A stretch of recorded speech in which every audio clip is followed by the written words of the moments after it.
Mindvine Studios presents.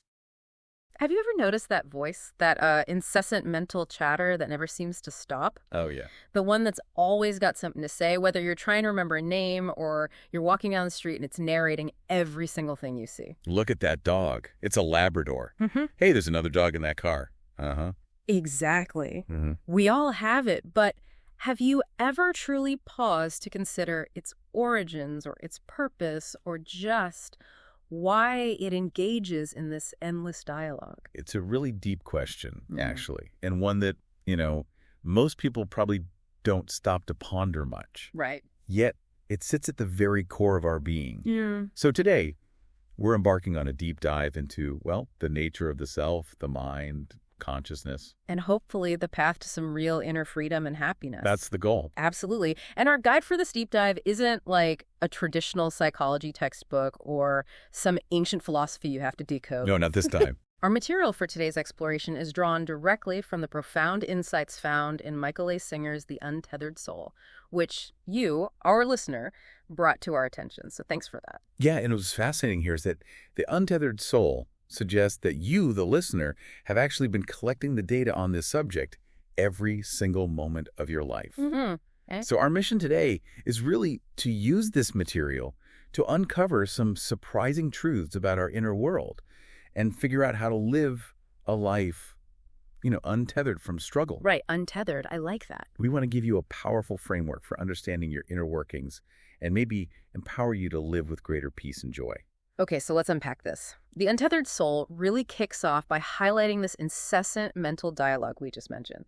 It truly never stops. Never. You're driving, and your inner voice is saying, wasn't I supposed to call Fred? Oh, I can't believe I forgot. And then later, maybe you're tired, trying to sleep, and it's the very same voice. Why am I doing this? I forgot to call Fred. Now I'll never fall asleep. It really does seem to take both sides of the conversation, doesn't it? Yeah, as long as it gets to keep talking. It's remarkably persistent. Mine just tried to convince me I should be doing laundry right now instead of this deep dive. Seriously. Yeah. See, and this leads to a crucial distinction that Michael Singer emphasizes. There's a voice talking, and then there's you who notices the voice talking. Okay. Try a simple experiment. Just say hello inside your head over and over. Hello, hello. You can clearly hear yourself saying hello, right? Yeah. The point is, there's a voice talking, and you are the one who notices it. It's like, imagine looking at three objects, a flower pot, a photograph, and a book, and someone asks, which of these objects is you? Right. I'd say none of them. Exactly. I'm the one who's looking at what you're putting in front of me. Yeah. It's the same subject-object relationship with your inner voice. You are the subject. The voice is an object you observe. That constant narration of our world. It almost feels like a security blanket sometimes, doesn't it? But the Untethered Soul suggests it's actually creating a kind of personal presentation of reality. What does that mean? Are we missing something? That's a really sharp point. The book explains that this mental narration actually makes you feel more, comfortable and in control. Ah, okay. It's like a buffer.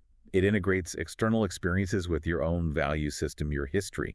So you end up experiencing this personal presentation of the world, not raw reality itself. So it's filtering everything. And pre-processing it. Yeah, so it fits comfortably within your mind. But the cost might be that direct, unmediated experience. Which brings us to that really powerful analogy from the book, your inner roommate.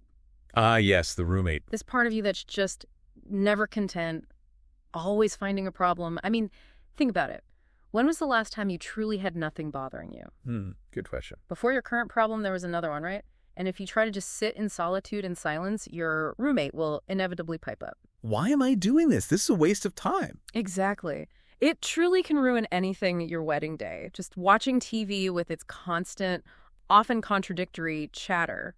And this is where it gets really fascinating, because this inner voice often gives terrible advice. Oh, definitely. The Untethered Soul gives that great example. Yeah. You're convinced your girlfriend hasn't called because she's going to break up with you.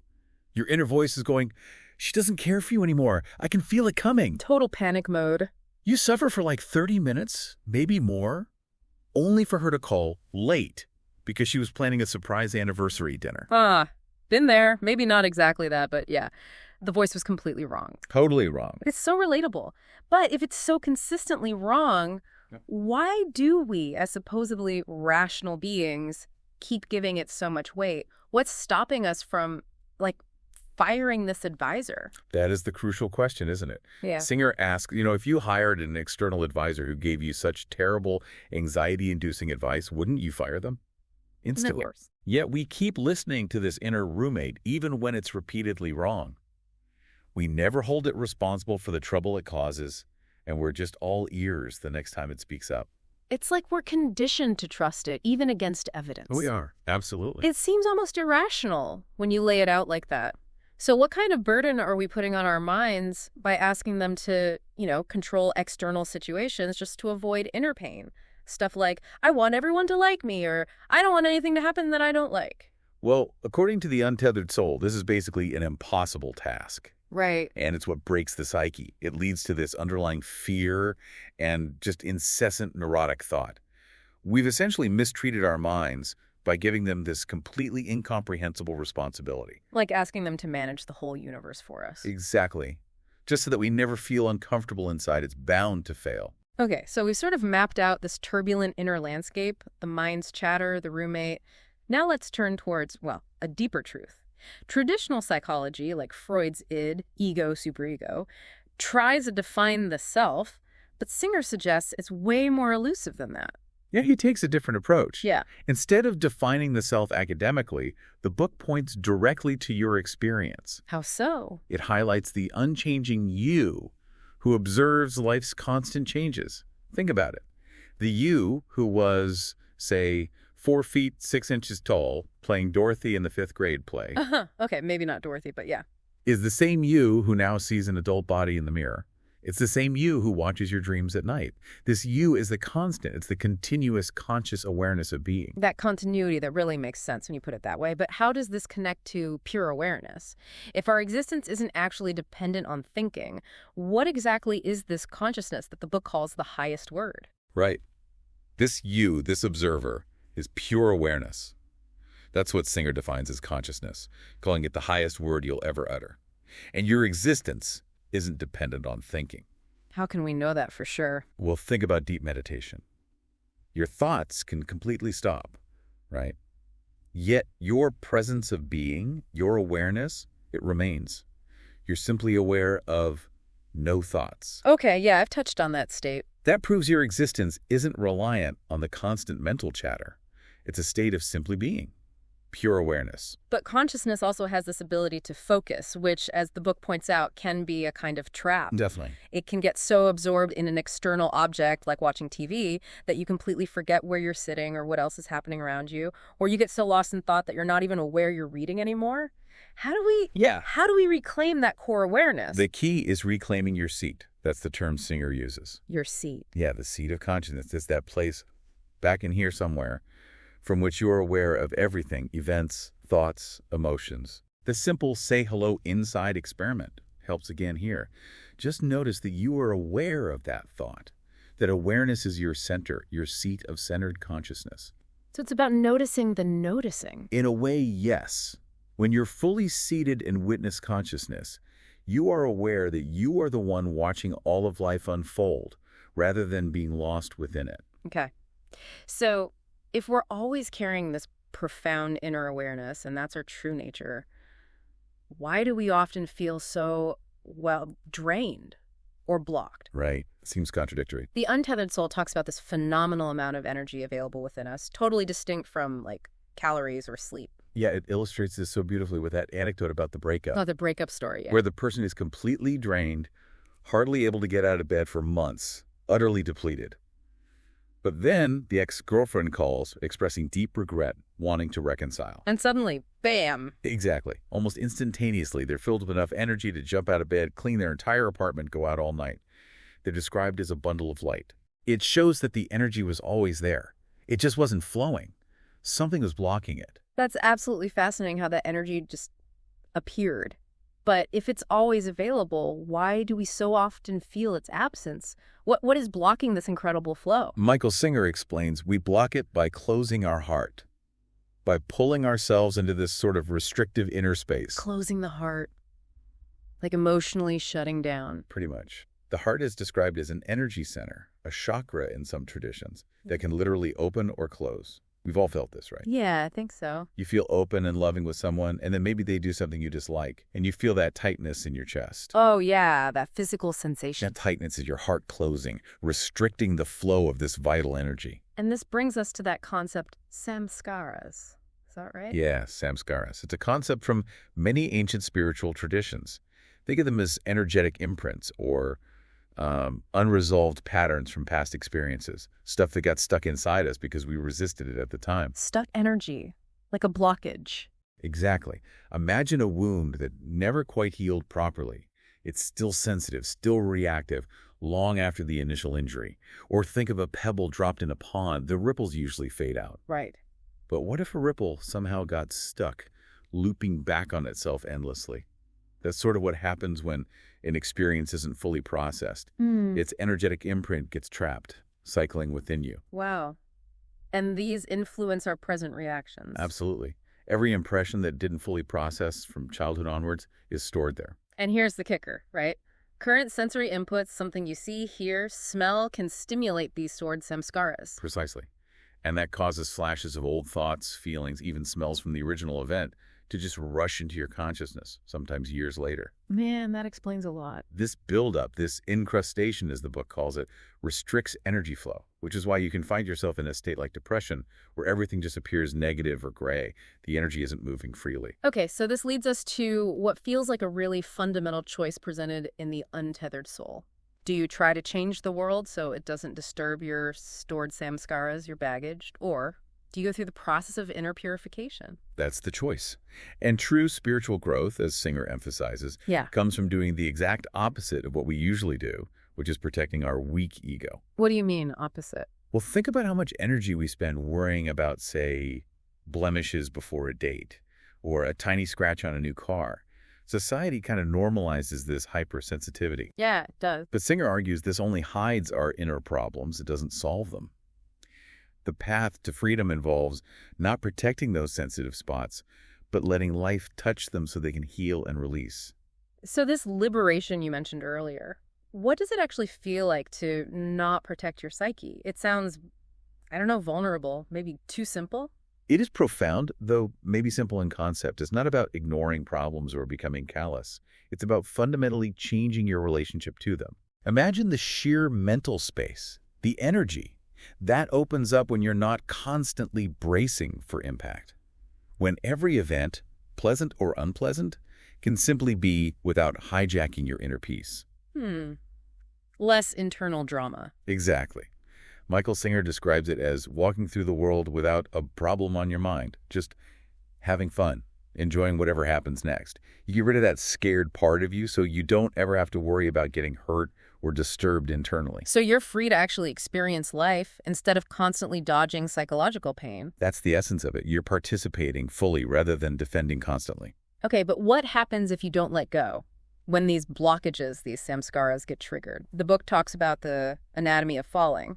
Sounds pretty dramatic. It can feel dramatic inside. When you don't let go, this stimulated energy acts like a magnet. It literally pulls your consciousness into the disturbance. That's the fall. So you lose your center, your seat of awareness. You leave the seat of objective awareness. Yeah. You get lost in the shifting energies. Suddenly, things that looked beautiful might look ugly. Your perception gets distorted by the haze of your internal disturbance. And that can lead to? It can lead to acting out, saying things you regret, or dumping that disturbed energy on others, yelling at someone, being irritable. This creates negative cycles in your life. You're literally pulled down by the weight of that unresolved energy. But the ascent is possible. That's the good news. Absolutely. When a blockage is hit, it's actually an opportunity. An opportunity. It's an opportunity to open internally and consciously release the energy instead of getting caught in it. Letting go, as Singer puts it, means falling behind the energy instead of going into it. Going behind it. Yeah, like letting it flow past you while you remain centered. This purifies the energy pattern and actually strengthens you. That's the ascent. The secret, he says, is to never look down. Always look up. Keep your awareness centered and open. So you can remove these inner thorns, these blocked energies, just by stopping playing with them. Essentially, yes. By stopping the resistance to them. If loneliness strikes while you're watching TV, instead of getting lost in all the old thoughts and stories about being lonely. Which is easy to do. Very easy. Instead, you simply witness it. Recognize, loneliness is here. Acknowledge that you are the indwelling being who's aware of this feeling, and just let it pass through without engaging it, without resisting it. So you don't feed it energy. Exactly. When you maintain your center, you can even appreciate these difficult experiences as energy patterns moving through, and they will eventually go. They lose their power over you. Here's another really powerful idea Michael Singer presents. The path of unconditional happiness. He calls it the highest path. It's choosing to be happy regardless of what happens. Now, for many listeners, myself included sometimes, that might feel, well, almost impossible amidst real-world challenges. How does the book square this ideal with actual suffering and difficulty? That's a really important question. It's not about denying reality or pretending things don't hurt. The Untethered Soul asks very directly, do you want to be happy from this point forward for the rest of your life, regardless of what happens? That's a confronting question. It is, but it shifts the focus. It's not about circumstances like missing a flight or someone denting your new car. The book makes it clear. There's no real benefit to closing your heart or giving away your happiness because of external events. So the suffering is our reaction. It's your internal reaction, your resistance, your closing down. That's where the suffering really takes root. The choice is whether to let outside circumstances dictate your inner state. Unconditional happiness means deciding your default state is open and joyful, and you don't let events pull you out of it easily. And this ties directly into the spiritual path of non-resistance, right? Perfectly. Stress, problems, they arise primarily from resisting life's events, resisting what has happened or worrying about what might happen. That resistance takes a lot of energy. Tremendous energy. And it keeps those past impressions, those samskaras, stuck. The alternative, let whatever happens make it through you. Don't resist reality. Like with relationships. Exactly. As the book explains, if you use relationships to genuinely get to know people, rather than trying to make them fit your preconceived notions or satisfy your inner blockages and needs, Which we often do. then relationships become much easier, more fulfilling. You're meeting the actual person, not trying to manage your inner stuff through them. Okay, so to stay on this path, to keep that awareness, the Untethered Soul suggests some practical tools, right? For centered awareness. Yes, some really simple but effective ones, like setting up trigger points in your daily life. Trigger points. Yeah, moments you consciously decide to use as reminders. For instance, every time you get into or out of your car, or maybe before you pick up the phone, just pause. Just for a second. Just for a second. Take a breath. Remember, you're you, here, on a spinning planet in the middle of empty space. Remind yourself you're not going to get lost in your own internal melodrama right now.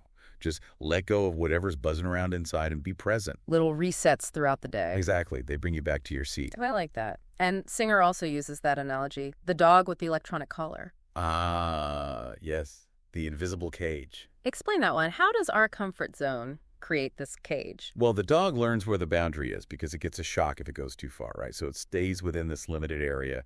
It's perceived safe space, even if the collar is eventually turned off. Okay. Our comfort zone works similarly. We hit psychological discomfort, fear, insecurity, unfamiliarity, and we retreat. We learn to stay within the boundaries of what feels safe, creating this invisible cage built of fear and avoidance. So spirituality in this view is about pushing those boundaries. It's the commitment to constantly approach and lean into those edges, to consciously touch the discomfort, knowing that these psychological limits, these fears, cannot truly hurt your essential being, your awareness. So it's about being willing to handle the discomfort, to grow beyond those perceived boundaries. Precisely. To dismantle the cage piece by piece. That makes sense of why letting go of false solidity is so important then. Yes. We cling to thoughts. We build these self-concepts and facades to define ourselves and protect against pain. You know, I'm a woman, 45, married to Joe. I'm successful. I'm smart. Our identity story. Exactly. We create this house of thoughts, and then we spend loads of energy defending it. Spiritual living, according to Singer, means not participating so heavily in this struggle. It means letting events challenge and even break up your mental model of yourself. Allowing the disturbance. Permitting inner disturbance to simply pass through, without solidifying it into a story about yourself or the world. And the only way out of that house of thoughts is through the watcher, the true self, the awareness that notices the thoughts. So when events challenge your model, it's actually freeing. It can be incredibly freeing, yes. It breaks up the rigidity and opens you up to a much larger reality. Okay, shifting gears a bit, but still on these deeper insights. contemplating death. That comes up powerfully in the book. It does. Death is presented as potentially the greatest teacher in all of life. Why? How does it teach us? Well, first it shows you viscerally that you are not your body. The body passes, but the awareness might not. It also highlights the ultimate insignificance of so many things we cling to, possessions, status, grudges. Puts things in perspective. Massively. And it reveals the fundamental equality of all beings. Death comes for everyone.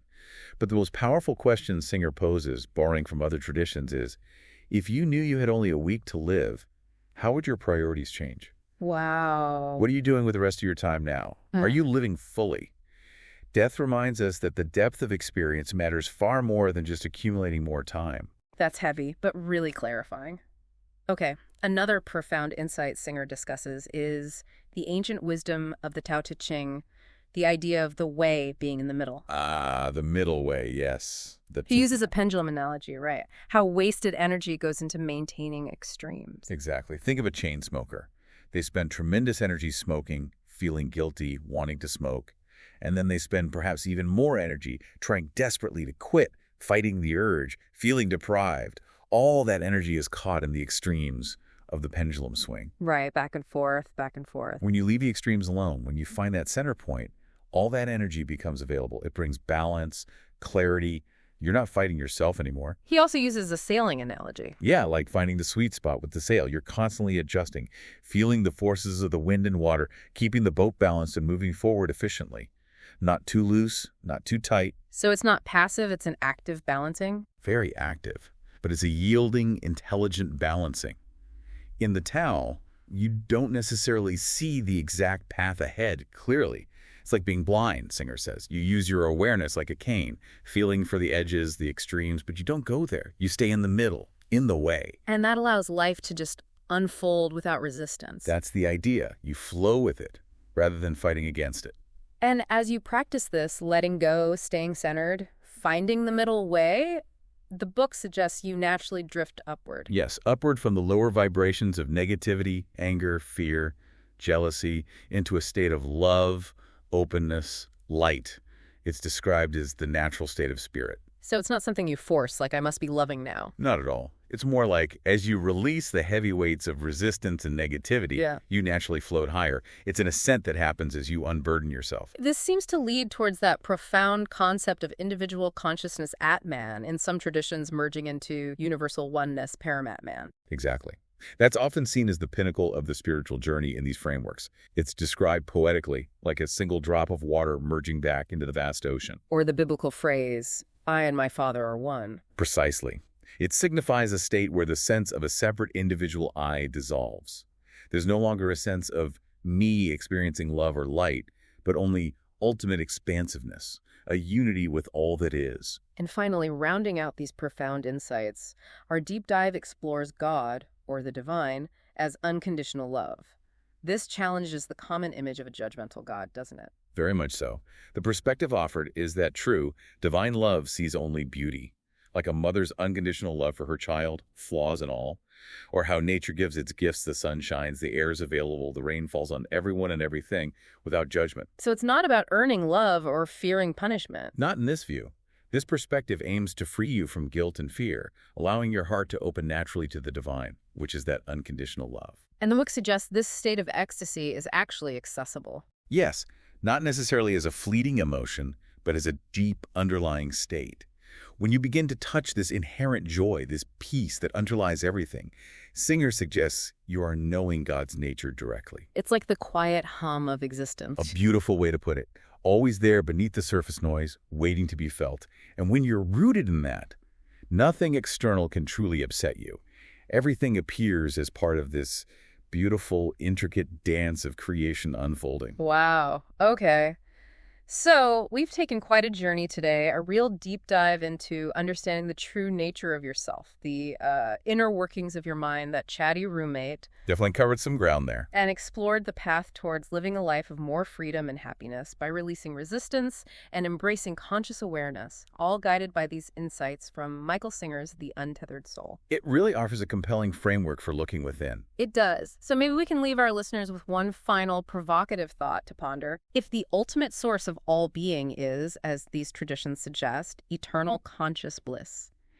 And if your own deepest nature, that core awareness, is found in that very same state, what might be possible? What could happen if you dared to live every moment, not just seeking happiness out there somewhere? You're living as happiness itself, from that centered seed of awareness. Exactly. What might that look like?